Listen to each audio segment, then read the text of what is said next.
Well, hello and welcome to another LinkedIn Live Q&A where I'm delighted to be joined by Sophia Stovall, who is the Head of Development at Tyne and Wear Archives and Museums, also known as TWAM. And today we're going to talk about culture and connection in the northeast of England. So thank you for joining me, Sophia. How are you doing today? I'm good, thank you. Good morning. Now I think I'm having a nice weekend full of sunshine and seasonably warm weather. It's good start to the week after being outdoors and out and about. So I think hopefully everybody feels a bit hopeful this week and a bit more of a spring in our step. Yeah, no, it's lovely. And see, we've both got some lovely yellow flowers. Have you got daffodils? Yeah, daffodils, and my husband loves daffodils, and I've surrounded myself by hyacinths. They're my favourite flower because they smell brilliant. So this is one of my favourite times of year. So sort of throughout the whole house is hyacinths. Yeah, it's lovely. Well, just the colour, but the smell as well. Like I kind of forget how strong the smell can be, but it's lovely just to see. It brightens up your day, doesn't it, when you see things like that? Absolutely. So yeah, I said so. We're going to talk about culture and connection in the northeast of England. But for anyone who doesn't know what TWAM is, can you just explain what the organisation is, what it involves, and also what your role is? Yeah, no, absolutely. So Tyne and Wear Archives and Museums, also known as the acronym TWAM, has been around for a while in different guises, but 10 years ago, we established a charity, which is the Tyne and Wear Archives and Museums Development Trust, and that's predominantly what I work for in terms of making sure that we can generate income to keep our doors open and now our virtual doors. But TWAM is essentially 4 museums, 3 art galleries, 2 Roman forts, and the archives. So some of those will be really familiar venues to everybody in the northeast. So if we take Gateshead, we have Shipley Art Gallery near Sophias Park. One of the things with TWAM and what makes us sometimes quite complicated, but also why we are such a sort of we're one of the largest museum services in the UK, is we operate over 5 local authorities. So we've got Gateshead, which is the art gallery, which is beautiful. Recently sort of refurbished and sort of also the permanent collection have been rehung as well. So when we open again, if you're not familiar with it, it's a great place to have an afternoon. Over across the water in Newcastle, we have the Discovery Museum right up opposite Life Centre, but near the train station, and a huge building which has both the archives as well as the Discovery Museum there. Really popular with families and young people, and that gives you a walkthrough of the sort of history, the industrial history, but also heritage of the region. Beautiful building. Used to be the Co-op head offices in Newcastle. If you walk towards sort of the city centre, you've got the Laying Art Gallery just off Northumberland Street, which is really a beacon in the northeast in terms of the fine art, but also contemporary art. I think the Laying Art Gallery is many things to different people, but it's a great place smack bang in the city centre to celebrate art, not just regional art, but also artwork that has national and international significance as well. Also in Newcastle, we have Hatton Art Gallery, which we manage on behalf of Newcastle University and have really close affiliation with the students at Newcastle as well. And we have the Great North Museum Hancock just opposite, which is, again, you remember from last year with Dippy. It's a huge collection of natural sciences, natural history, some geology stones, and a T-Rex as well, who's very popular, and changing exhibitions. If we move out of Newcastle, we go towards North Tyneside. We have Stevenson's Steam Railway Museum right by Cobalt Park, which is, again, part indoors, part outdoors. And most people probably remember and love Stevenson for their Christmas Santa train rides. And then we have Segadunum, which is Segadunum and Roman Fort and Museum on the UNESCO World Heritage Site of Hadrian's Wall. Opposite, on the other side of the water, we have Arbea Roman Fort, again, part of the UNESCO World Heritage Site. And really our archaeological collections are world-class. We have copies of our items in the British Museum just because they're so special. And thankfully, they are in the Northeast and open for people to enjoy.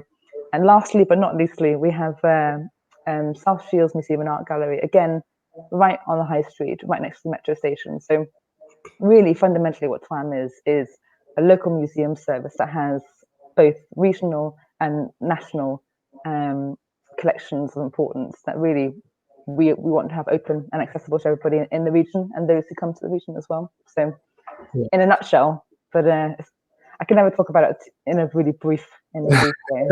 I think that's, I mean, it's amazing. I mean, like I have been to every single one of them, and they are beautiful buildings as well. So the actual buildings themselves, from the outside, most of them, and on the inside, but the collections that you have, they're all distinctive, you know, that from each other. So it's not the same experience in each one that you go through. So I guess that sometimes makes it difficult to talk about them all without do what you've done. There's a lot to say, but yeah, it's for anyone that hasn't been. I would encourage them to go to every single one of them if they can, as soon as they reopen. And I'm 43, 44 in a couple of weeks' time, right? And I think it's only in the last 5 to 10 years that I've been to all of them, because when I was younger, I probably went to maybe a handful of them. And I think that's a shame that I didn't experience them earlier. And I only really, I think I only really started experiencing them when I had kids, because that was it's a safe, friendly, relaxed, lovely place to take small babies and toddlers to all your different venues. So is that the thing that you find? Absolutely. I think we're really keen to be a sanctuary in the sort of either in the city centre or away from your home life, away from sort of the daily grind. Especially sort of, they've all got different personalities. There's some definite themes and concurrent themes that run throughout all of the venues in terms of what we're trying to say, what we're trying to encourage people to think about and sort of challenge ourselves with in terms of how can we use our collections and use our exhibitions to sort of stimulate conversation and ideas. But firstly and foremost, we need to be a safe environment, and I think that we really are.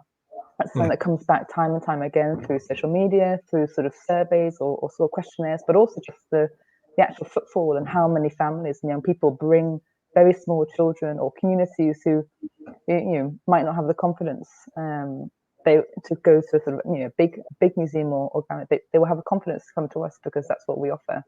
I think that's more important than ever, is to make sure that, especially with, in light of a pandemic, is that we are seen and we are safe places.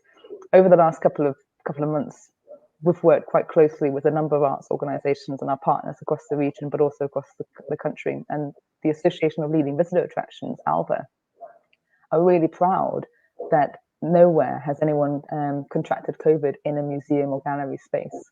Wow. So we take it very, very seriously in terms of our our visitors and the people coming through our doors, not from a health perspective, but also for what you can experience and the buildings themselves and the collections. Yeah, yeah. I think that when he said the word sanctuary, I do think it's peaceful. I feel peaceful. I feel relaxed whenever I go to any of the TWAM venues, and on that point of no one contracting COVID, I think people tend to keep a distance from each other and give each other space to experience and enjoy the collections and the art. And so yeah, I could totally understand that, and that's one of the things I like about it. I just instantly, as soon as I go in, I just feel relaxed when I go in. Well, we were talking about this just before we went live in terms of sort of what gives that inner peace, or what helps to sort of calm and sort of art. It's absolutely confirmed that art and appreciation of art and culture helps to sort of foster well-being, peacefulness, and to help define that sort of inner calm in terms. And now, in light of COVID, actually, when you go into a museum and art gallery, if you go to these sort of big blockbusters, you can actually have the space to sort of really experience a work of art by yourself with no one next to you. Or I remember going to exhibitions, and it's not just in London or big cities, but sort of popular exhibitions and popular galleries.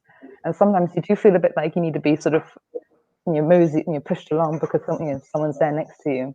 Yeah. And actually, I think in light of COVID, you probably be able to enjoy the space a lot more privately and have that sort of almost communion with the artworks and with the sort of the collections. because there's a lot to consider when you're reading about sort of what's gone before, and making a connection to yourself and your own private life and personal sort of interpretation. Yeah, because I like to take my time as well, and I don't just whiz through. Well, it's different, but maybe when you do have really small toddlers, you rush through a bit. But I do enjoy going on my own sometimes and just. But I read every single thing. Like I read every little. You're like my dad. He's absolutely. I think I read things, but I think I sort of skim read unless it's, and then take the time on something I really want to appreciate. He will read every single. I read element and everything. I have to go out and get a coffee and then come back and sort of find them. But that's happened a few times. But no, everyone has their own style and it's a way of doing it. So yeah. Lovely. And your role in particular as the head of development, like you say, is to help make the organisation sustainable, making sure an increasingly challenging role at the minute. But so sort of I head up a team of fundraising specialists. So we have Catherine, Nigel, Anna, Rachel, and Katie in my team, and collectively we all have the responsibility to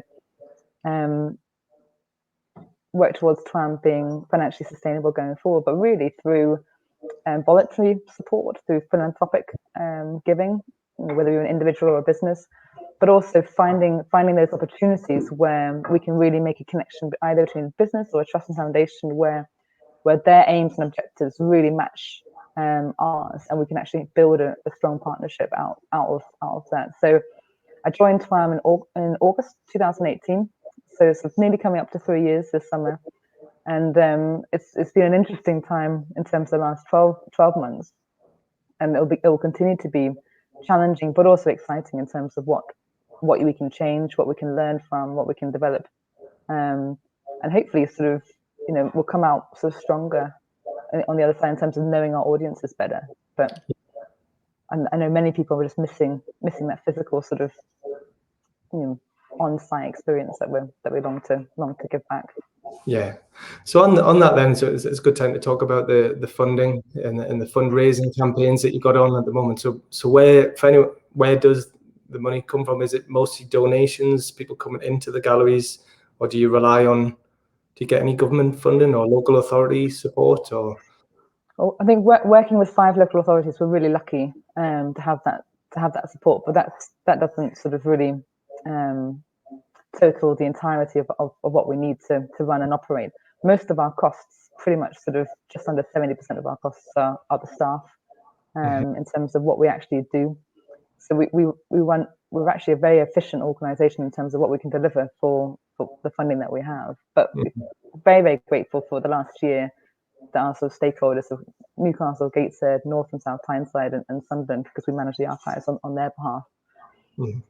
But equally, Arts Council is one of our biggest sort of stakeholders in terms of through the Arts Council, we also run the North East Museum Development service for small to medium museums across the region. We also manage Culture Bridge as well on behalf of the Arts Council.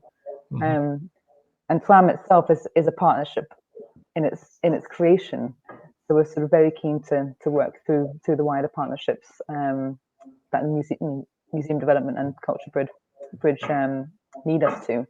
But in terms of funding, one of the reasons why I was hired and the team were brought in was to look at how we could increase our sort of move away from the reliance on sort of statutory funding, government funding, local authority funding, because that in time is and has been increasingly so. So we were really tasked with increasing philanthropic and voluntary income. So that's predominantly through individuals who, for whatever reason that you mentioned, you visit all the sites with your kids, whether you've got had good memories, whether you love a particular venue, you love a particular artwork, or you want to make sure that people can enjoy them as well. All of our museums and art galleries, we don't charge entry. We might have chargeable exhibitions, but they're a huge asset to enjoy with not a charge or a fee. And really that's unique, and we want to make sure that we can continue doing that. But in order to do that, that's where our team comes into place in terms of really making sure that we connect with people who love us, we connect with people who love what we do, but also the businesses. And that's crucial, because businesses, if you think about it, they're owned by individuals. but they also employ lots of individuals who will have their own relationships. So in terms of marketing and communicating with a huge audience, it's a great way to sort of raise the awareness of what we do, but also how you can access it. You said 4 years ago you might not have visited some of our venues, and I think we are at risk of taking a lot of culture for granted. And I think TWAM, because we have been here for a long time, and our museums, galleries are on high streets, some people just walk past because they were always expected to be there. But the Northeast is so lucky for how much culture it has and how much variety, how many collections, beautiful buildings, landscapes, all of that in one. We can't take it for granted. Sort of TWAM, but also the wider region. We're incredibly lucky and lucky to have it on our doorsteps and not hard to reach. Yeah, no, totally. And so on that, the connection, you talk a little bit about the connection with the private sector, because I think a lot of people just assume that you've got all the money you need, you're just going to get government funding, or you're going to get council funding, and you're just going to be there forever, and they don't have to pay for anything. But like you say, you do need donations just from the public coming in and giving some money when they visit, or large donors, or corporate sponsors as well. So do you want to talk a little bit about the fundraising campaign you've got going on at the moment? Well, in light of COVID, we launched a fundraising campaign of really needing £220,000, and that's not going away. And that's it continues to be sort of a challenging sort of time to raise funds, but also sort of the demand hasn't really gone away. Our doors might be closed, but the demand is huge in terms of what we provide. So yes, we welcome sort of on an average year somewhere between 1.2 1.4 million visitors physically through the doors. But equally, we've got a huge audience online. So if you combine the physical visitors and our online audiences, we're probably close to 2 million. But also, aside from that, we work with a lot of community groups and schools and sort of office. We have Boxes of the Light, which I know you're familiar with, which is one of the largest school resources that we send out to children in classrooms to really engage with culture. All of that, the demand is still there.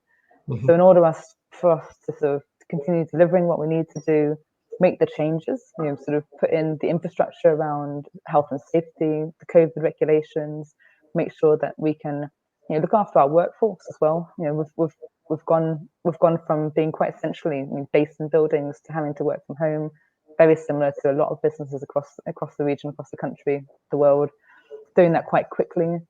And there's always a cost implied with that. One of the things that I think is a risk is with decreasing funding is you might not lose something straight away, but you might lose the opportunity to be creative and innovative and exciting and sort of and move with the times and make sure that sort of your collections can be interpreted across different social channels, whether it's YouTube or whether it's through blogs or through immersive technology and VR as we're seeing. So it's a continual evolution that we need to do, and that there's always a cost there on top of your normal maintenance fees and things like that, staff salaries. We're huge organizations, and I think we deliver very, very good value for money. But we need to continue being ambitious, not for just ourselves, but also for all the your children coming through the doors. We really want to make a really great experience and a memorable experience for you and them to have together. Equally, people who can't physically visit us, what can we do to take art, culture, and heritage as well as science outside into classrooms and be more engaging? All of that is cost, and that's where working with businesses in the private sector is really exciting, because we don't always have the right answers. We're not necessarily at the forefront of technology or sort of innovation or invention. So partnering up with businesses who are doing that, who have similar values and sort of aims, is crucial. Also partnering up with businesses that we can actually help in terms of got similar motivations, whether it's helping your community on your doorstep access culture, helping people build confidence or build skills through the access of culture. We've got a great partnership with Northumbria University at the minute, looking at accessing Tyneside Archives Museum's collections to strengthen recovery in terms of physical, but also sort of mental health as well. So some fascinating things, but we need that sort of connectivity and partnership building. And also, bottom line, sort of, if there's cash involved, it really helps us, because some of the things that we run are very hard to fund. People that are already on our books, salaries, transporting of artworks, loans. There's so many different facets of what we do across the nine venues and the archive. Yeah. But really, it's just, I think it's listening to the business and individuals, and then seeing where the natural fit is that works for both of us, not just for us, but for the business and their intentions as well. It shouldn't be a one way system, and often the really good partnerships, it's not. No. Yeah. Well, hopefully do this LinkedIn Live will help get the word out a bit wider as well. And as the phrase goes, shy Ben's getting out. That's what they say. So Favorite phrase. Yeah. So any businesses watching this that would like to be involved, then please consider making a donation to Sophia and her team, and discussing how that could be best used. Or if you're a philanthropist as well watching this, and you've got a few 100,000 burning a hole in your pocket, feel free to just drop that in one go. That would make a massive difference. So let's see if we can get some. Thank you. One of the best things, one of the things I've always liked about my job is meeting people, and sort of making that sort of connection between what it is that really motivates you with art, culture, and heritage. And the beauty with TWAM is, if you have a specific interest, no matter how niche, we have something for you. And that's the real excitement, is sort of, you can always come in and find something that you either didn't know before, or get to know something better. And I think that's the beauty of what we have. Yeah. Well, definitely, sometimes it's just people just need to be asked in the right way sometimes, or maybe they just don't realize that there's a need for it. So I think that's why it is important to keep doing things like this, and going to where the audiences are, as well as, not just getting the audiences into your venues, but going out to where the people are, because it just needs to be put in the right way, sometimes in a way that makes sense to that person or that organization.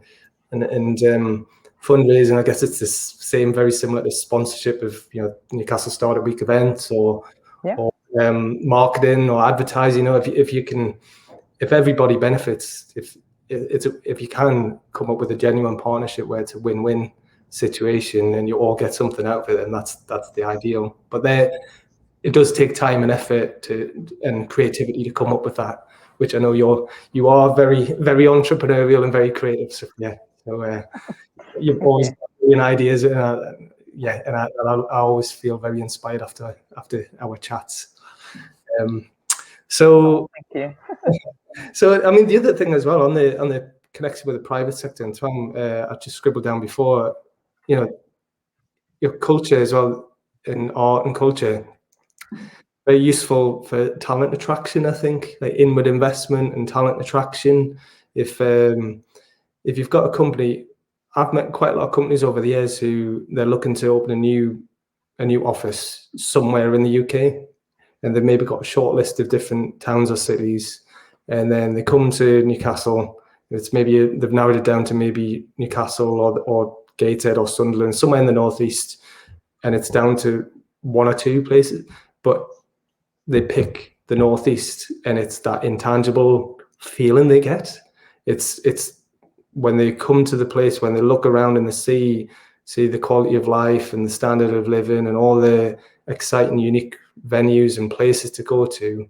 That's what often wins it over somewhere else, and it's very difficult to explain that, because it is intangible. But it's like I said before, when you go into a house, if you're buying a new house, and you just get that feeling that this is the place that I want. So I don't think there's enough made of that, or not necessarily by you, but by other businesses and inward investment organizations. I think they could do more with that. I think you probably see more of that as time progresses, in terms of you've seen people leave the big city. You've seen lots of exodus of London. I was probably I moved to the northeast in when was it now? In sort of early 2011. So it's pretty much exactly a decade. And I moved in February, so it's pretty much just a decade since I've been up here. Mm-hmm. And I think in terms of what the region has to offer, you're right in terms of some of it's tangible, some of it isn't. But it's the perfect blend. You've got cities, you've got villages, you've got towns, you've got landscape, you've got culture, you've got great transport routes, you've got affordable housing.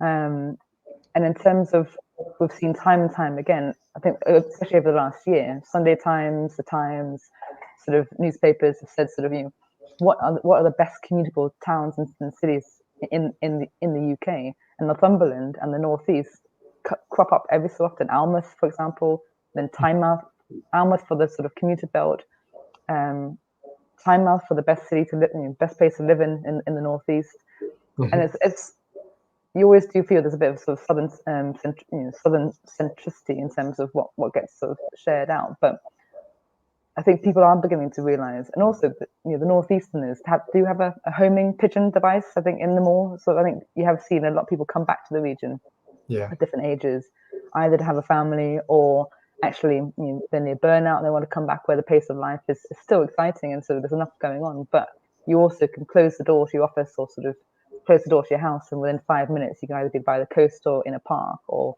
somewhere that, going back to what you're saying, appreciation is art, culture, but it's also you know, the visual landscape, you know, the heritage landscape, the sort of the pastures, the green, the sea.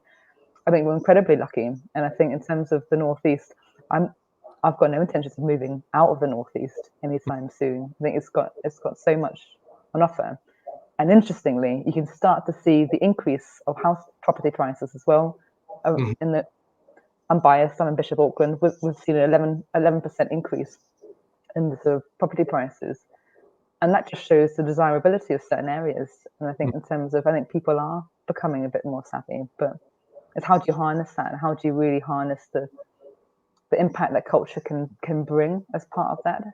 And I think in conversation you can one-to-one, but sort of it's a challenging role because it is sort of, where do you start? Do you do the sort of heritage coast of Northumberland to you know, the Durham coast and the national park in Northumberland? Then you've got Bowes Museum. Then you've got all of our museums at TWAM. Then you've got sort of the actual economy. And then you've got sort of transport links. Then you have the airport. There's so many things that really are strong, and it's easily accessible either by car, bus, or train. Yeah, and I saw you something. I saw you share something about, is it in the top 10 most breathable places? Six in the Northeast. Yeah, I shared that yesterday. Yeah. Keep hitting these charts, and so I think the word is getting out, but you just got to keep doing it. It's great. I think that is a good sign when it's not just people from the Northeast talking about how great the Northeast. Mm-hmm. When you got people from outside the region talking about how great it is, that to me signals that there's a bit of a change going on. Because anybody can say, yeah, come here, we're great, but if other people are saying that as well, and what you're talking about, like call them boomerangs, people who from here originally have moved away and then they come back, like say to raise a family or to change a pace of life or quality of life, and what's good is if you get those people who've been successful elsewhere coming back, and they bring their skills and expertise and the contacts and often their money as well to invest into the region. That raises the bar for everyone else as well, and people from who maybe never been to the area before, presume like 10 years ago, before 10 years ago, you didn't know much about, or you'd not been here before. I don't know. Nope. I met my husband at that point, a sort of a skinny student, and then sort of had a deal that would come up and live in the Northeast, and sort of the idea was 3 years in London, 3 years up here, and obviously that's 10 years ago.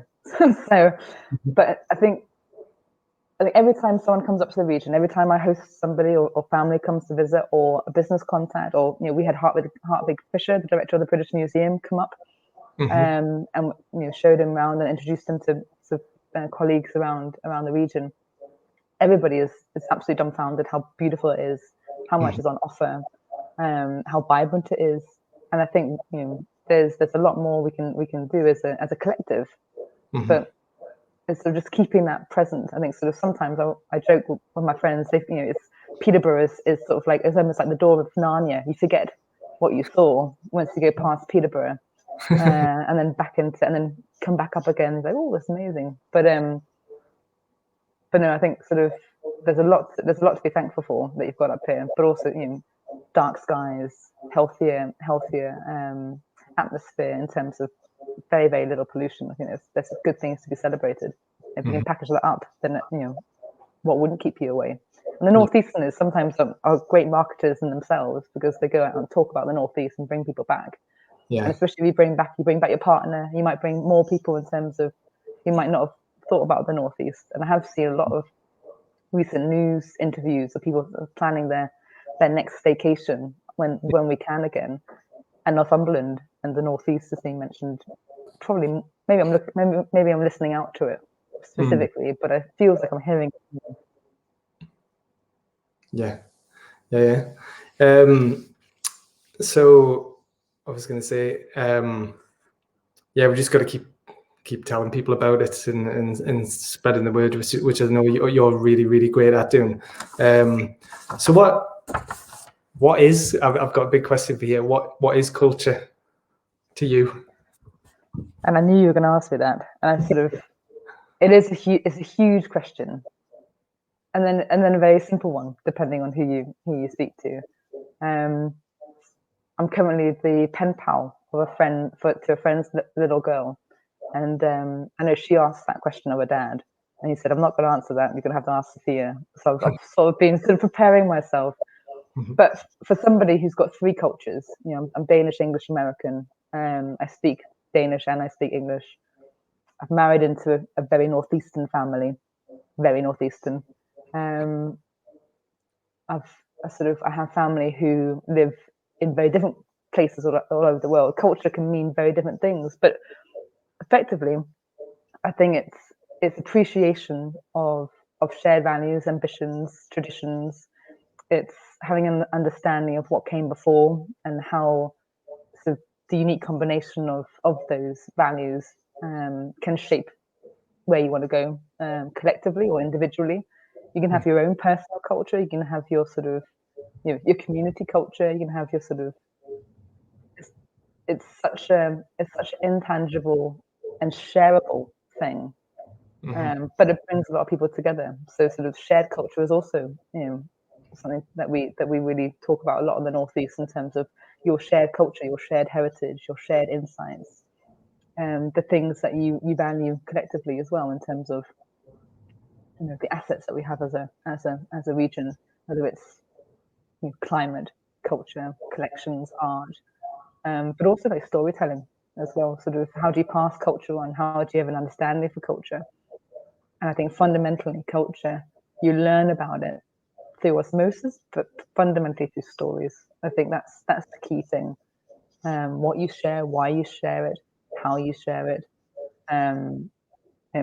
Just using myself as an example, how would I know about where I came from really without people talking to me about it or sharing stories about grandparents or great grandparents or how things were, what happened under difficult circumstances. How do you learn about a culture as well? You have to be inquisitive, you have to be curious. I think sort of there's a lot that I think actually helps create a well-rounded human in culture, because you have to keep learning, you have to keep being adaptable, you have to keep sort of that natural curiosity, and then it can be something sort of as simple as appreciating something that's beautiful in front of you. So that's a very long-winded way of explaining what culture is, but it can be and then it can be really simple. It can be language, where you live, the way things are done. I know you've got a quote that you like in terms of culture is the way we do things around here. Yeah. I don't know where I heard that from, but I like that. Yeah, just culture is the way we do things around here. And that's a succinct way of doing it. But I think what you've just explained, that's the best definition of culture I've ever heard. So I was going to say, tell the little girl, your pen pal, your friend's daughter, to watch this video back, and then just send it. but it is, yeah. I mean, you've touched on it there, but what gives the Northeast its own unique culture? I think it is hard to define what that is. There's other regions, I would say, like say Yorkshire, right? So Yorkshireman or Yorkshire woman, or this is Yorkshire. It's kind of a clearly defined geographical area that you kind of know what they mean if they're from Yorkshire. And I the Northeast has got it as obvious what it is, but you kind of know it when you see it or feel it. And I was saying, thinking before about Robson Green's recent documentary on Channel 5 about Hadrian's Wall. I loved it. And I think anyone from the Northeast would just love watching that and seeing him going along it, and the very ancient, the Roman Wall, but talking about what's going on in the present day as well. So that connection between the past, present, and the future. And how it all fits together, because you kind of need, like you said, you need to know about your past to understand your place in the world.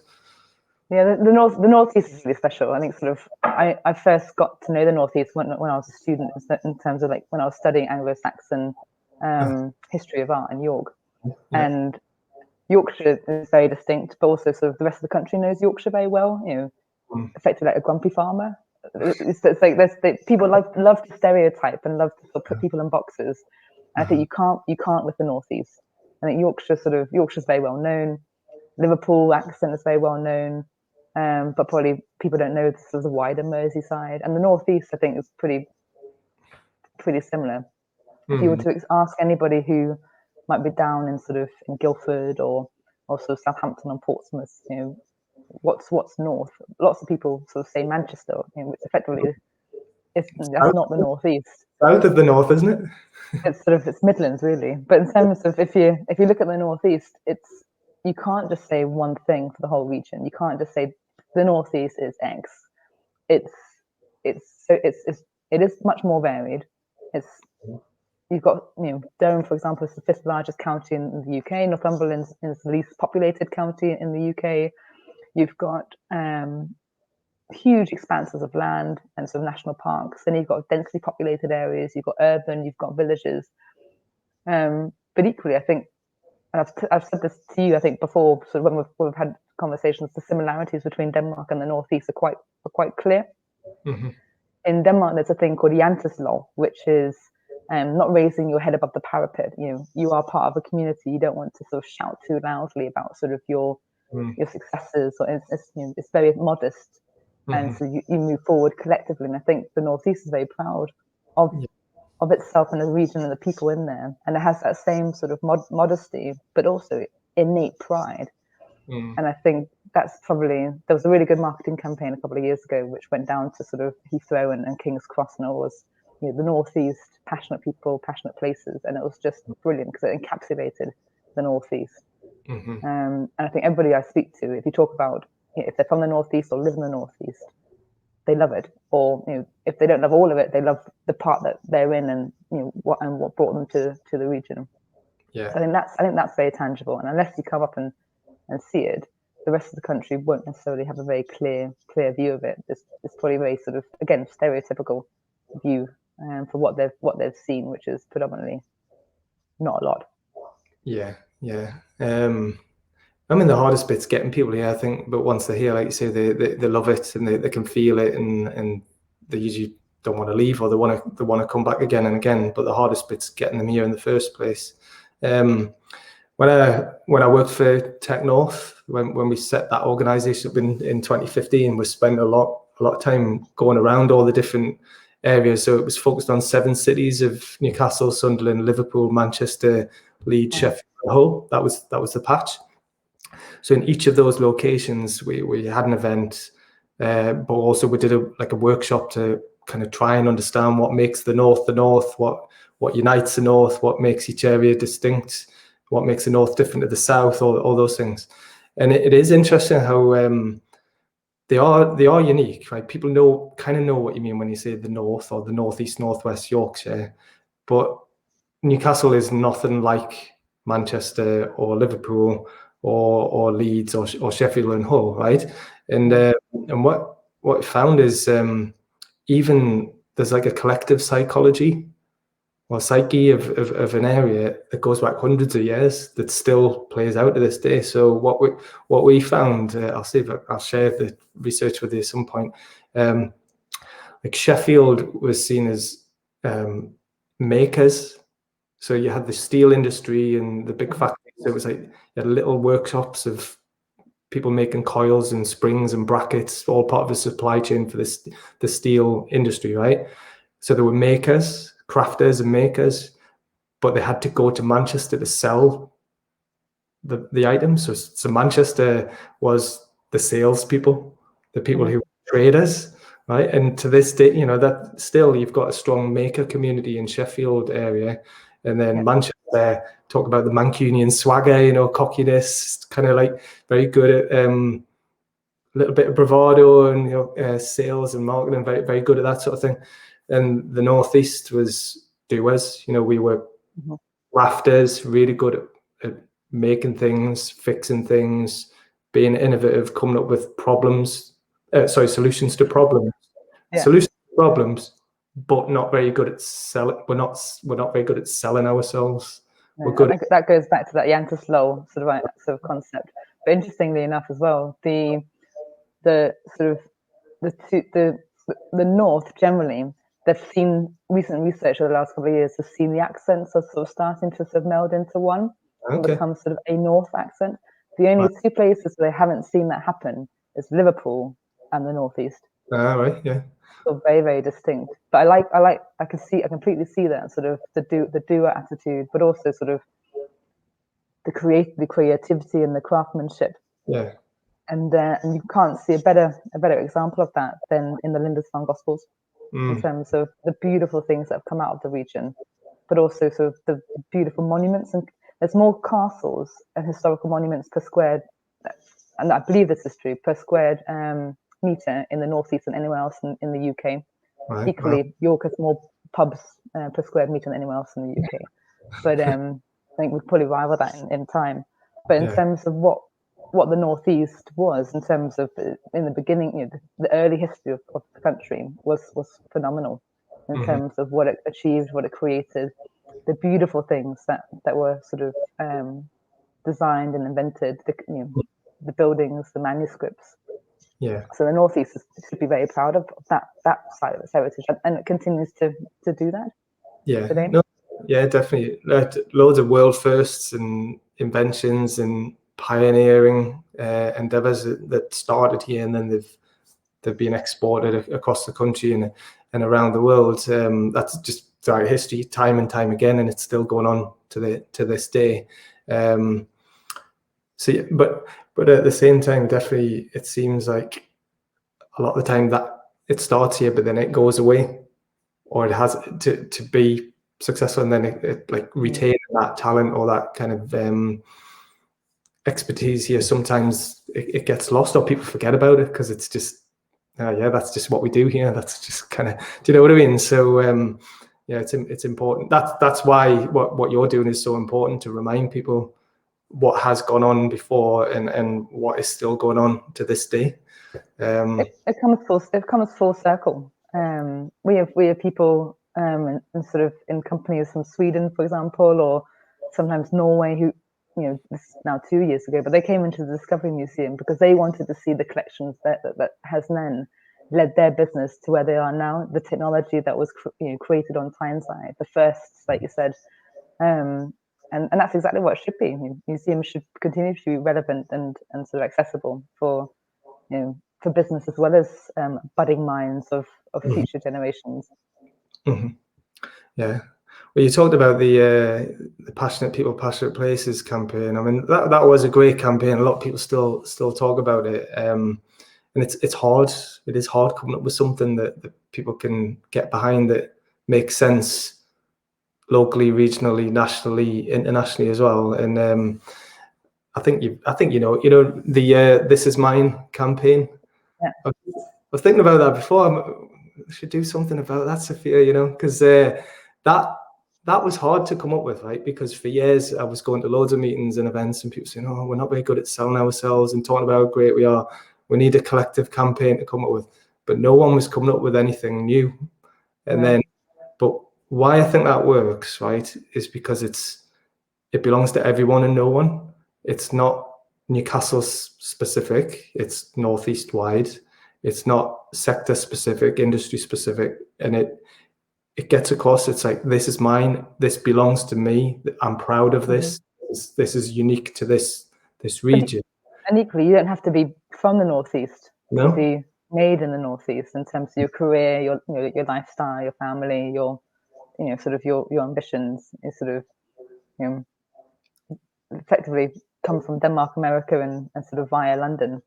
But career-wise, it's really been made in the Northeast, and sort of my life professionally and personally has been made in the Northeast. So I really like that hashtag. I think it works really well.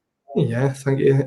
But obviously I came up with it, but it's like I came up with it from lots of conversations with other people, and from the beginning I wanted to make that clear. It's, yes, I've come up with it, but it's not mine. It's everyone's. This is mine. It belongs to everyone that wants to use it. And that's probably, you can say exactly the same thing to the museums, galleries, and heritage sites that are in the region. So if they belong to nobody and to everybody. In terms of that, and I think that's really important to remember, and that's why I get up and I'm excited to do what I do every day, just because there's so much value that can be had and should be had from them. Yeah. No, well, I love what you're doing, but that hashtag, we started using it in 2016, and people are still using it now. But it's mostly digital and creative businesses that use it. So people are still using it, and I use it, and most days I check to see who's using it, and I'll retweet it and I'll share it. And I think that's the key thing, is that it is a grassroots thing. It's not being imposed on anyone it's not a government thing. It's not like the Northern Powerhouse. It's not the Midlands Engine or anything like that. It's from the grassroots. It's that collective spirit. And it's not the council, it's not the government, it's not anyone telling people have to use it. People have decided, this makes sense, so we want to use it. So I encourage anyone who's watching this who likes it, include the "This Is Mine" hashtag, and then we'll see it. I'll give you a little quote, Paul. Actually, this is the Willie Morris one that I've used quite a few times, but this goes down to that sort of created. The Northeastern as being creative people and creators, but also sort of going back to your culture and sort of how you find your inner peace. And we both have daffodils behind us, but it's have nothing in your house that you do not know to be useful or believe to be beautiful. I do not want art for a few any more than education for a few or freedom for a few. The true secret of happiness lies in taking a genuine interest in all the details of daily life. History has remembered the kings and warriors because they destroyed. Art has remembered the people because they created. The reward of labor is life. Is that not enough? And I think that's a great quote in terms of encapsulating so many different aspects of what we've been talking about. I love that. Yeah, I've not heard that full quote. I've heard a little bit of it from you before, but I've not heard the full quote. So thank you for sharing that. I'm gonna check that. So just, you touched on it a little bit before about the digital. Obviously, TWAM has been embracing digital and trying to do more online activities, and you in particular being excellent at the online engagement through your own social media channels as well. But do you want to touch on a little bit about, particularly during COVID, what TWAM was doing and some of the other organisations that you've involved in last year during the lockdown? Well, it's that sort of, you never thought you'd be in a situation where you'd close your museums sort of largely permanently for a year, or on and off for a year. We've known for a long time that sort of the way of the world, like videos on people's on phones. You've seen TikTok sort of boom over the last year, and the way that people consume culture is changing, and we've known that, and it's not always very clear in terms of exactly how, because people changes and technology the changes that we're seeing in technology is so rigorous and it happens so quickly. And again, that goes back to my earlier point in terms of helping the sort of the culture sector be agile and move quickly and sort of respond quickly. Sometimes it's challenging because we don't have that sort of initial sort of investment we can do. But in terms of digital, we've seen a huge demand, which I've also touched on. So how can you actually satiate and feed that demand when your buildings are closed? And that is turning it into online activity, whether it's through blogs, whether it's through our must see stories. So it's must see stories is one of our really exciting sort of ventures in terms of taking those key men and women or stories or inventions and delving a little bit further into them, a bit deeper, and then sharing it with our audiences. Often things in the collections that no one's really heard of before, or celebrating unsung heroes, unsung Northeasterners, but also people who really influence the way that we live and work now. So that's been a huge success, and that's been done through podcasts, but also through written blogs. Online activities for schools and for young people. A lot of people, as well as our staff, are homeschooling, which I have a huge amount of admiration for. But it's how can we best support homeschooling, but equally teachers that are sort of doing that blended reality of sort of key workers in the classroom versus sort of teaching children sort of remotely at the same time. So Boxes of Delight is something that we really want to look into and exploring more in terms of reaching more audiences.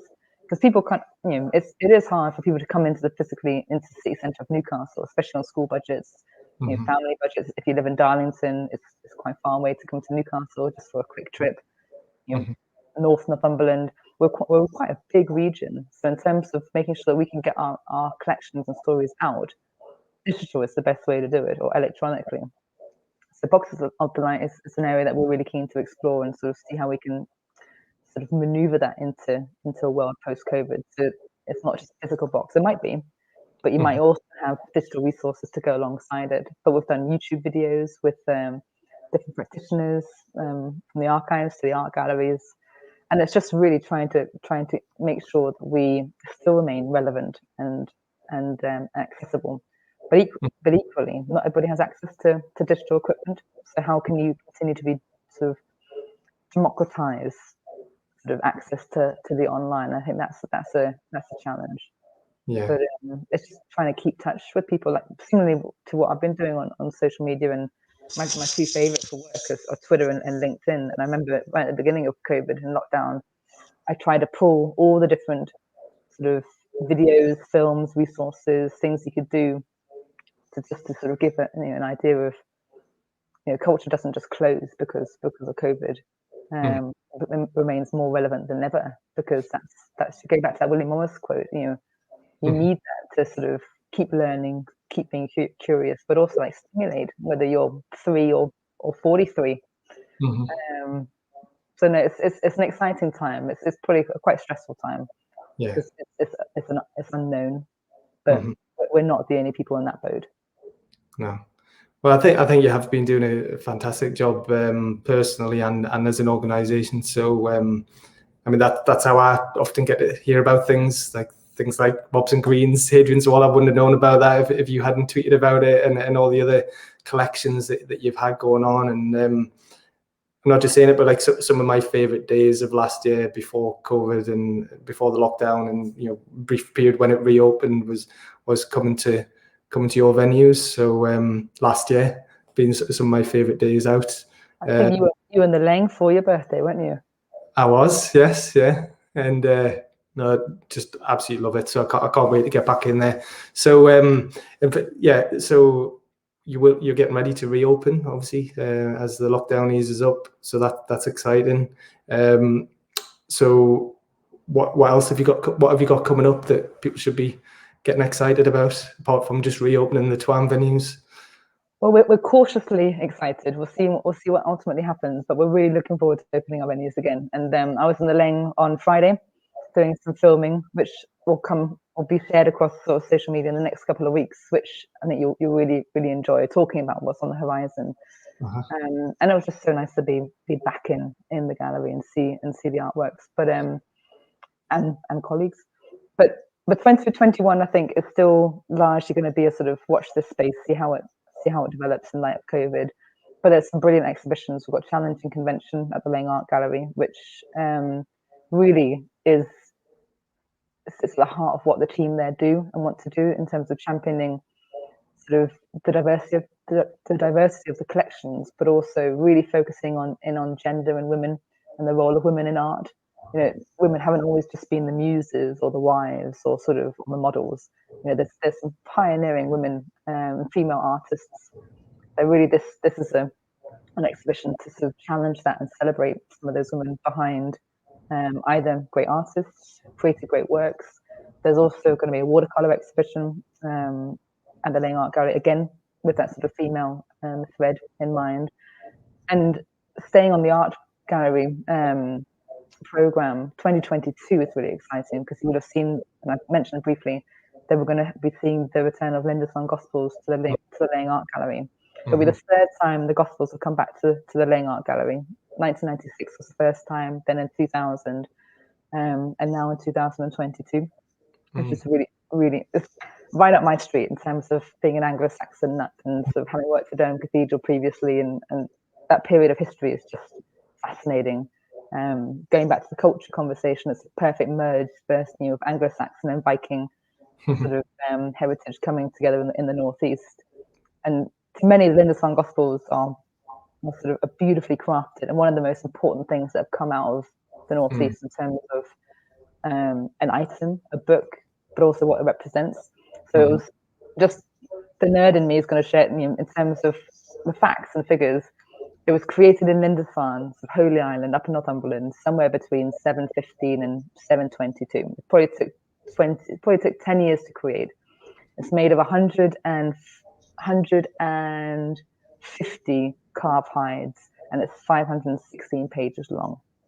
It is absolutely stunning. And then it was created in celebration of St. Cuthbert, who was patron saint of Lindisfarne. And then they had to leave Lindisfarne because the Vikings attacked, and in 792. And the Vikings, what I like to say, is have gone from pillaging to partnership working. So that's my sort of paying back maybe some of that damage. But they moved to Chesley Street, and the provost of Chesley Street then translated the Latin into the first known English translation of any of the Gospels in Chesley Street, in the heart of the northeast, before they then moved to Durham Cathedral, where they were probably kept until the dissolution of the monasteries under Henry VIII, and then sort of who knows where they went until the 17th century, where Mr. Cotton got hold of them, and then he donated them to the British Museum Library, and that was the first time manuscripts had been donated to the care for the nation to the British Museum Library, which then subsequently became the British Library, and we now have a really strong partnership with them, so that they are guaranteed, or the idea is that they come up to the northeast every 7 years. And have it. So in 2013, they came up to Durham University on Palace Green, which I remember really well. And it's just a great opportunity in 2022 to be able to come together, celebrate Northeast, like probably one of the most famous things that's come out of the Northeast. And in the same breath, the same year, it's the 190th anniversary of Hadrian's Wall. So the whole year in itself should be a really good opportunity to come together and draw a line under the last year after all those challenges, and we'll still continue to face challenges, but I think the opportunity that culture and what TWAM wants to see is really sharing that opportunity and celebrating it together. And I'll be very, very interested in hearing anybody or hearing from anybody who wants to get involved or want to hear more about what that means. But interestingly, the way that they're going to be talked about is, yes, they're historically fascinating and really, really vital as part of where we've come from. But when they were created, it was a period of faction and multiple cultures, languages, Vikings, Anglo-Saxons. It was a real tumultuous time in sort of British history. And what do the Linkin Gospels then mean today? And again, in light of COVID, in light of Brexit, in light of Trump, what can they tell us now? What type of conversations can they sort of spark with us? I think it's going to be a really interesting philosophical question. And most of the program is busily being developed by Julie Milne, who's the chief curator and her team at the minute, and it all sounds really exciting. So we are looking forward to sharing more of that as that comes out. But there will be some brilliant ways to engage with young people, school groups, young adults, but also communities. Take the gallery, take this sort of collection and the exhibition out of the gallery into the streets, into the community in the Northeast. And we'll of course be working with partners, including Durham Cathedral, Northeast Culture Partnership, Lindisfarne Priory, Auckland Project, Sunderland Culture as well, whose current CEO will be joining us as our new director in April this year. So lots to look forward to, as always. Amazing. Yeah, well, that's all really, really exciting, and like you say, it's such a special year next year. But people don't have to just wait until then. You know, that it starts now, doesn't it? It's already started. So even more reason for people to get involved and get behind TWAM and to make sure that following you on all these social media channels, subscribe to your newsletter. So go on your website, subscribe to the newsletter. If people do want to donate a little bit of money, even just a small amount of money can make a big difference. Share this video, share this on LinkedIn, share it on Twitter, share it on Facebook, share it on YouTube when it goes up on there. And if people want to get involved, now's the time, isn't it? It is, and I think you as individuals and businesses can really help shape what we do. I think that's fundamental, in terms of with your support or insight or sort of knowledge. And knowledge is also, really, really key in terms of knowledge about our collections, knowledge about business or developments. But I think fundamentally, if you're interested and you want to know more or you love what we do, get in touch. I'd love to chat to anybody. But yeah, it's an exciting time. But we want to be here well beyond 2022. Yeah, totally. Well, you will be. I'm sure you will be. So we'll share links underneath. But if you just want to say now, what is the TWAM website, so people can go on it. The TWAM website is www.twmuseums.org.uk. So it's and we're on Twitter and LinkedIn, and I'm on LinkedIn and Twitter as well. But I mentioned there predominantly the Laying Art Gallery, but I can't do justice for everything else that's happening across our venues. But I would say that if you're curious about archives and heritage, the archives Twitter feed is fascinating. In terms of what they share. There could be some really fun things that come out there. And the Great North Museum are always really, really busy in terms of what they do and what they plan. And we're looking forward to celebrating Hadrian's Wall anniversary. So it's watch this space, but if you want to be part of it and get involved, because there'll be some great opportunities coming up. We'd like to talk more. So thank you. You're welcome. All right, love it. Okay, well, I'm going to get involved as much as I can and continue to spread the word. So, thank you again for always love talking to you, Sophia. So we'll end it there, and I'll let you enjoy the rest of your day. Oh, thank you very much. Likewise, Paul. Take care. Thank you. See you.